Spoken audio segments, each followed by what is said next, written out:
Okay, let's dive right into this explainer. Today, we're unpacking what became one of the largest, most intense, and honestly most complex cases in the entire history of American law enforcement.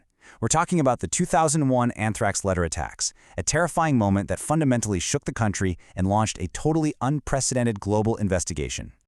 Imagine the scene. It's November 2001. The nation is already reeling from the September 11th attacks, and suddenly, this new invisible threat emerges. A lab technician at the U.S. Army's Fort Detrick Biomedical Research Lab carefully opens a piece of tainted mail. It's an anthrax-laced letter specifically addressed to Senator Patrick Leahy. It's a chilling reality, a single tangible piece of mail kicking off a massive search for answers.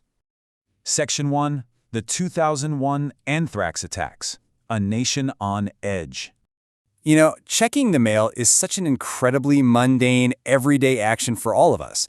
But in the fall of 2001, letters sent through the regular U.S. mail resulted in the worst biological attacks in U.S. history. The human toll was devastating. 5 Americans tragically killed and 17 others severely sickened by this deadly pathogen. So how do you even fight an unprecedented biological threat like this? You can't just rely on standard police work. Authorities launched a monumental unified response. They called it Amerithrax. That became the official code name for the massive multi-agency investigation led by the FBI and its partners. Section 2. The Amerithrax Task Force, Assembling the Team. To tackle a problem of this massive scale, they needed a highly specialized structure. You had the FBI and the U.S. Postal Inspection Service forming the core investigative team. Federal prosecutors from the DOJ handled all the legal complexities with support from various other law enforcement agencies. This core group of just 25 to 30 full-time investigators dedicated hundreds of thousands of work hours exclusively to cracking this one case. Section 3. A massive global investigation by the numbers. Now, to really grasp the sheer global scale of this operation, consider this. Authorities conducted more than 10,000 witness interviews. 10,000! And these weren't just local inquiries knocking on doors down the street. These interviews spanned 6 different continents. The search for the perpetrator truly went worldwide. Building on that momentum, investigators executed 80 separate searches. And from those locations, they physically recovered over 6,000 items of potential evidence. I mean, just imagine the logistical nightmare of safely collecting, cataloging, and analyzing 6,000 items in a highly sensitive bioterrorism case. Administratively, the sheer weight of the legal effort was just as immense. To compel records, force testimony, and gather documentation, the task force issued more than 5,750 grand jury subpoenas.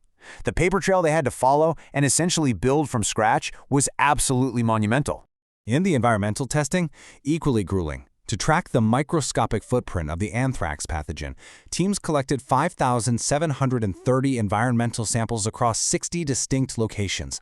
Every surface, every vent, every piece of mail processing equipment in those suspected areas had to be meticulously swabbed and tested. Section 4. The 2008 Investigative Breakthrough. A tragic turn. As you can imagine, the path of the Amerithrax case was incredibly long and arduous. Starting with that initial terror in 2001, right on the heels of 9/11, there was a grueling 7-year gap of relentless investigation before a breakthrough was finally announced in August 2008.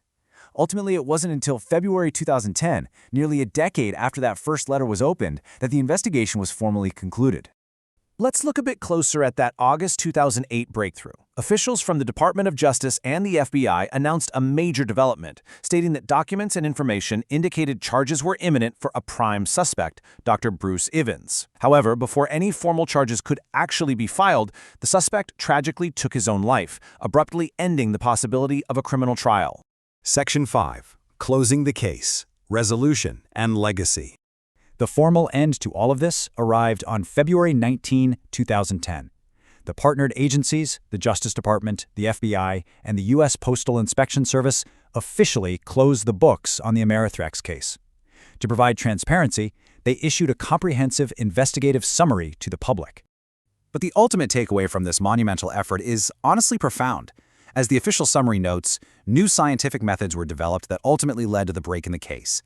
The intense, unimaginable pressure of Amerithrax literally forced forensic science to evolve. Investigators had to invent the science needed to track a microbial murder weapon, creating methods that would have a far-reaching impact on future investigations.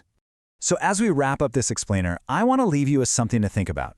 Knowing the immense human cost of the 2001 attacks and the truly staggering investigative effort required to trace a biological weapon sent through the mail, how will the innovative scientific methods born from that tragedy protect us from the biological threats of tomorrow? It's a compelling question. Thank you so much for joining me on this deep dive into the Amerithrax investigation.